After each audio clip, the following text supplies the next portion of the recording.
योगेशं सच्चिदानंदं वासुदेवं व्रजप्रियं धर्म संस्थापकं वीरं कृष्णं वंदे जगद्गुरुम। आज मेरा अंतःकरण अत्यंत आनंद और आह्लाद से भरा हुआ है। श्री कृष्ण भक्ति अमृत महोत्सव के रूप में परम पूज्य स्वामी सुधानंद योगी जी महाराज का 98वां जन्मदिवस बड़े उत्साह के साथ मनाया जा रहा है और इसमें स्थान स्थान से असंख्य लोगों का शुभागमन, अत्यंत श्रेष्ठ विभूतियों का आगमन और पूज्य स्वामी जी के लिए शुभकामनाओं का यह वर्षाव देख करके मन प्रफुल्लित होता है। क्यों न हो, वास्तविकता यह है, संसार में आया हुआ हर व्यक्ति जीवन यापन करके जाता है, किंतु जीवन तो उसका सार्थक होता है जिसके जन्म से उसके कुल को अपना गौरव अनुभव करने का सौभाग्य प्राप्त होता है। परिवर्तिन संसारे मृतक वा न जायते स जातो ये न जाते न याति वंशस् समुन्नतिम, ऐसा हमारे शास्त्रकार कहते हैं। जिनके कारण से वंश को उन्नति का अनुभव होता है, ऊर्ध्वारोहण आरंभ हो जाता है, चेतना प्रेरणा प्राप्त होती है, ऐसे महापुरुषों का जन्म वास्तव में सही सही अर्थ में सार्थक जन्म है। और ऐसा एक महान व्यक्तित्व नहीं एक महान विभूतिमत्व हम लोगों के सामने पूज्य स्वामी सुधानंद जी महाराज के रूप में अवतरित है, खड़ा है। जब उनके जीवन का परिचय लेना प्राप्त करते हैं तो मन आश्चर्य से भर आता है। मुझे तो पूज्य स्वामी जी के बारे में जानने के पश्चात और उनकी 2 पुस्तकों का अवलोकन, 2 ग्रंथों का अवलोकन करने के पश्चाताप इस बात का हुआ कि आज तक मैं उनके दर्शन क्यों नहीं कर पाया। आज वास्तव में मेरे लिए भी सुनहरा अवसर था, किंतु वेदों के ही साथ संलग्न परीक्षाएं और अन्यान्य महत्वपूर्ण कार्यों के कारण मैं यहाँ से निकल नहीं पाया और प्रत्यक्ष उपस्थित होकर के अपने भाव सुमन उनके श्री चरणों में अर्पित नहीं कर पाया। फिर भी विज्ञान का सहारा लेकर के आज मेरी भावनाएं अर्पित करने का प्रयास मैं कर रहा हूँ। क्या कहना उस महापुरुष के बारे में जिसने बचपन से ही मानो राष्ट्र प्रेम का, अपने दिव्य धैर्य का अमृतपान किया हो, जो स्वयं अपने बाल्यकाल में ही हिंदी आंदोलन चलाते हो और हिंदी आंदोलन के लिए उनके द्वारा किए गए मार्च में 1 महीने तक अंबाला जेल, फिर 6 महीने तक फिरोजपुर जेल में उन्हें रहना पड़ा। पुलिस के द्वारा लाठियों से मारपीट भी हुई, अनेक प्रकार की कठिनाइयाँ झेलनी पड़ी, लेकिन जैसे अग्नि में तप करके कुंदन अधिक तेजस्वी होकर के निकलता है, उसी प्रकार हमारे पूज्य स्वामी जी महाराज इन सारी यातनाओं यंत्रणाओं के पश्चात आत्मचिंतन में लग गए और उनके ध्यान में आया कि यह समाज त्याग चाहता है, यह समाज मार्गदर्शन चाहता है, और सीधे उन्होंने गमन किया है गुरुकुल कांगड़ी में। संन्यास की इच्छा अत्यंत तीव्र हुई। बिना त्याग के इस समाज का उद्धार होना असंभव है, ऐसा सोच करके वे स्वयं गुरुकुल कांगड़ी से प्रशिक्षित होकर के विदेशों में धर्म प्रचार के लिए चले गए।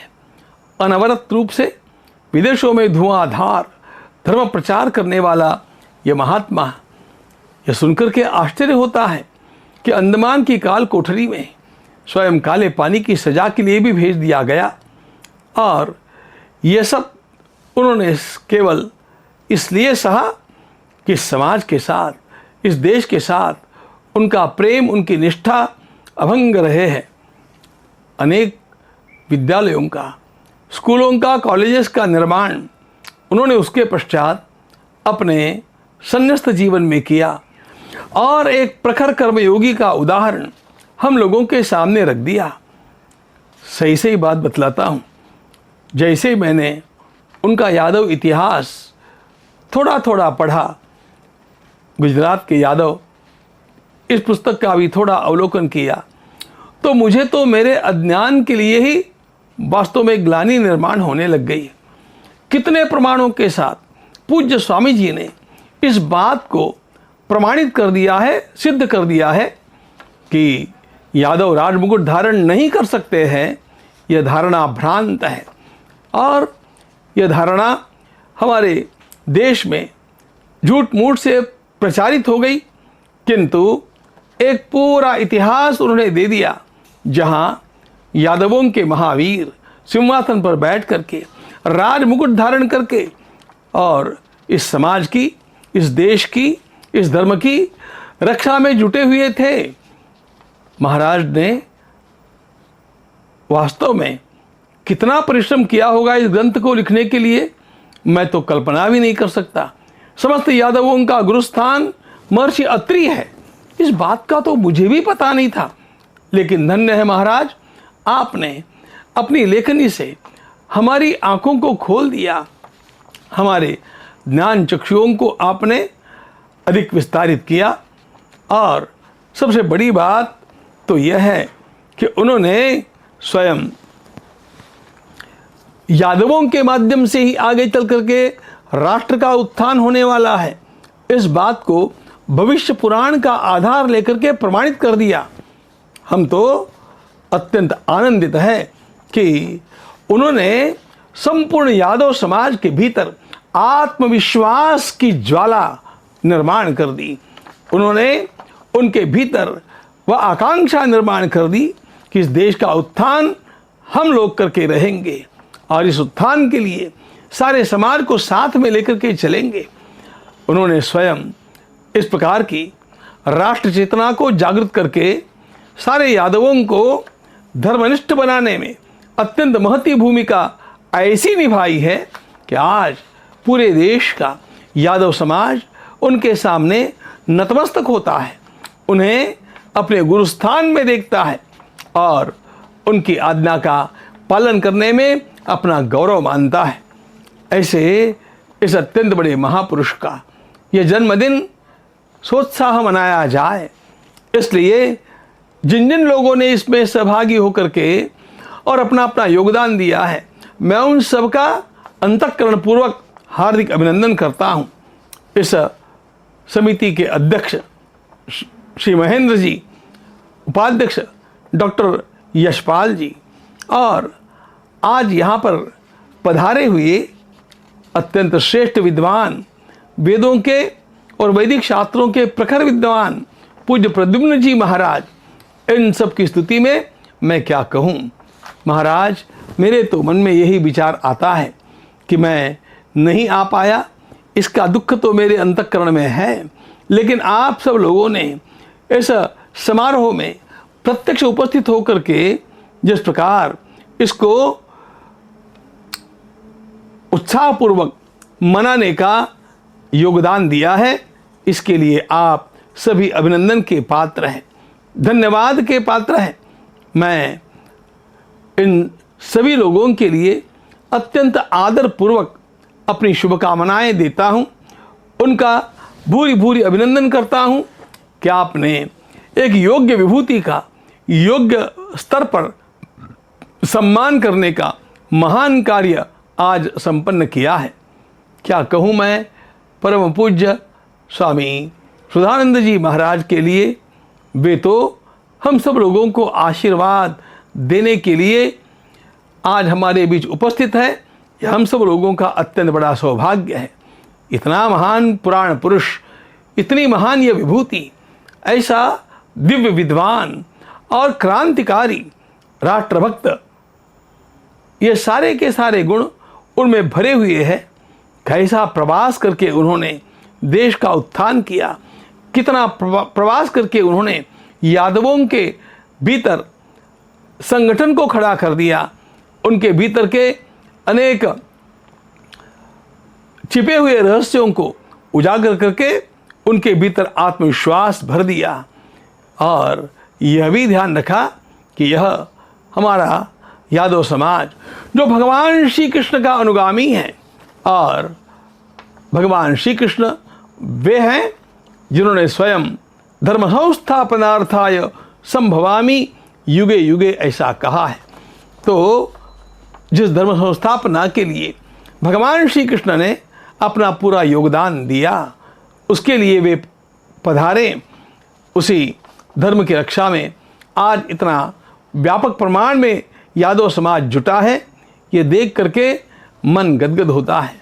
मित्रों, आप सब लोगों के इस श्रद्धा भाव का मैं भूरि भूरि अभिनंदन करता हूँ, और पूज्य गुरु जी के ही मार्गदर्शन में हम लोग निरंतर आगे बढ़ते रहे। इसलिए हमारे पूज्य गुरु जी स्वामी सुधानंद जी महाराज दीर्घायु आरोग्य प्राप्त करें, वे शतायु हो, ये कहना तो मेरी दृष्टि में थोड़ी छोटी बात हो जाएगी। वेदों की दृष्टि से पूर्णायु तो 120 वर्ष की मानी गई है, और इसलिए वे शताधिक जीवन प्राप्त करके निरोग रह करके इस समाज के कल्याण के लिए जैसा कार्य उन्होंने अब तक किया है, उसी प्रकार का कार्य करते हुए असंख्य दीपों को वे जला दें, ताकि भारत माता के नभोमंडल में व्याप्त सभी प्रकार का अंधकार दूर होकर के भारत माता का संपूर्ण वातावरण जगमगा उठे। हम अपना सारा जीवन एक कार्य के लिए लगाए हैं, और वह एक कार्य है हमारी भारत माता पुनः विश्व के लिए गौरव का स्थान बन जाए, और वह विश्व गुरुत्व का पद प्राप्त कराने के लिए ही परमात्मा ने इस विभूति को यहाँ पर भेजा है। सर्वदा परमात्मा थोड़ी पधारते हैं, वे विभूतियों को भेजते हैं, उनके माध्यम से कार्य कराते हैं।